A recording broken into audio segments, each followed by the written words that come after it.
बहुत समय पहले मेसोपोटामिया की धरती पर उर नामक एक समृद्ध शहर था। वहाँ अब्राहम नाम का एक आदमी रहता था। उसके पास ऊंटों के विशाल झुंड, सोने का खजाना और एक प्यारी पत्नी सारा थी। लेकिन भौतिक संपत्ति के बावजूद अब्राहम के दिल में एक अधूरापन था। उन्हें लगता था कि उनके जीवन का कोई उद्देश्य नहीं है। एक रात सोते हुए उन्हें एक गहरी आवाज सुनाई दी। ये परमेश्वर की वाणी थी। परमेश्वर ने अब्राहम को एक अविश्वसनीय आदेश दिया। उन्होंने कहा, अपना सुखी जीवन, अपने रिश्तेदारों और अपनी जन्मभूमि छोड़ दो। एक ऐसे देश में जाओ जिसे मैं तुम्हें दिखाऊंगा। मैं तुम्हें एक महान राष्ट्र बनाऊंगा और तुम्हारा नाम सारी दुनिया में मशहूर करूंगा। उन्होंने परमेश्वर पर पूरा भरोसा किया। उन्होंने सारा, अपने कुछ सेवकों और अपने भतीजे लूत को इकट्ठा किया। उन्होंने अपने ऊंटों को सामान लादा और सूर्योदय से पहले ही उड़ से निकल पड़े। दिन, हफ्ते और महीने बीत गए।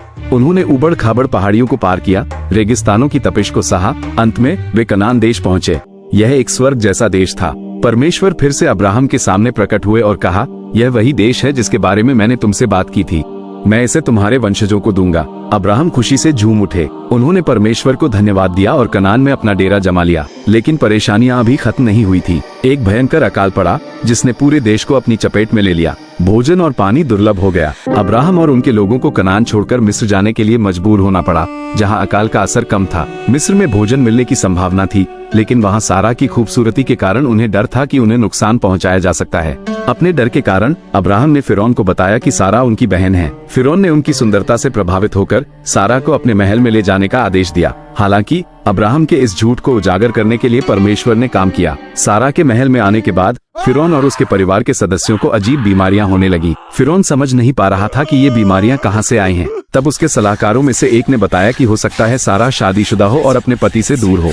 फिरौन ने अब्राहम को बुलाकर पूछा कि उसने सच क्यों नहीं बताया। अब्राहम को अपना डर स्वीकार करना पड़ा और उन्होंने माफी मांगी। फिरौन ने गुस्से में तो था, लेकिन उसने सारा को वापस लौटा दिया। दिलचस्प बात यह है कि उसने अब्राहम को और धन दौलत देकर भी विदा किया। यह इस बात का संकेत हो सकता है कि फिरौन यह मानता था कि परमेश्वर अब्राहम के साथ है और उन्हें कोई नुकसान नहीं पहुंचाना चाहता था। इस तरह परमेश्वर ने अब्राहम की रक्षा की और उन्हें सारा के साथ सुरक्षित रूप से कनान लौटने में मदद की। कुछ सालों बाद कनान लौटने के बाद लूत और अब्राहम के बीच झगड़ा हो गया, क्योंकि उनके बड़े झुंड के लिए चारागाह कम पड़ने लगा। अब्राहम ने शांति बनाए रखने के लिए लूत को ये चुनने दिया कि वे कहाँ रहना चाहते हैं। लूत ने स्वार्थी होकर हरे भरे चरागाहों वाला क्षेत्र चुना, भले ही वो सदोम और गोमरा के दुष्ट शहरों के पास था। अब्राहम सूखे और बंजर इलाके में रहने के लिए तैयार हो गए, लेकिन परमेश्वर के आशीर्वाद से उनकी जमीन फलने फूलने लगी। एक दिन दो स्वर्गदूत अब्राहम के पास आए।